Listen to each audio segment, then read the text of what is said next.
Welcome to the Fear and Greed Afternoon Report for Friday, the 28th of April 2023, the last trading day of the month. I'm Sean Aylmer.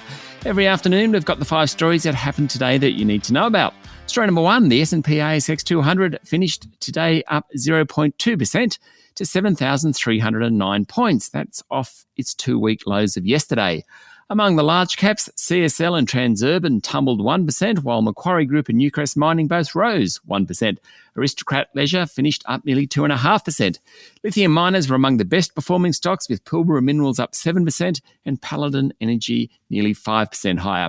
As always, plenty of corporate news. Shares in cloud connectivity provider Megaport jumped 42% after it projected that its earnings will be materially above market consensus due to initiatives it introduced to improve financial performance. Origin Energy reported a 7% increase in third quarter revenues from its stake in the Australia Pacific LNG project, and Mirvac Group has cut its earnings guidance for the 2023 financial year due to sustained adverse weather conditions impacting residential settlement timelines.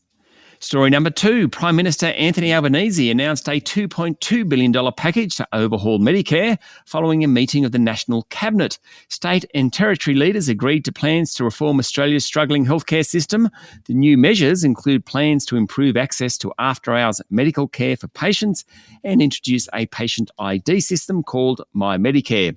The number of nurses will be expanded to improve access to primary care, with paramedics and pharmacists to play a greater role in the healthcare system.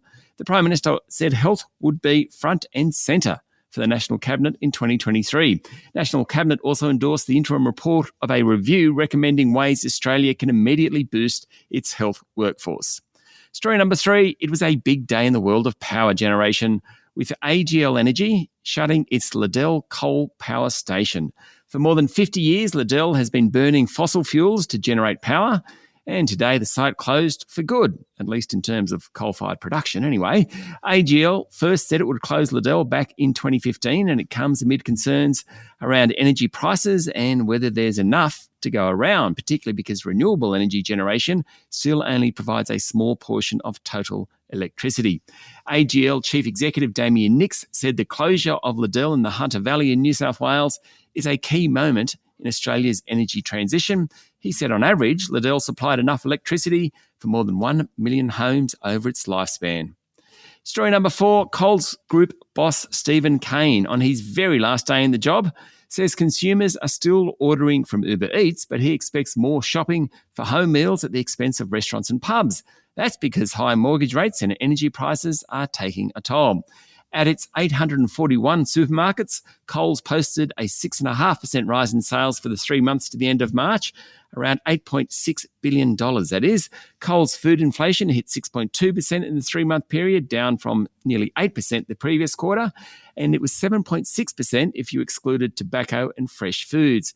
Packaged grocery inflation was more than 7%, much higher than fresh food inflation, that is.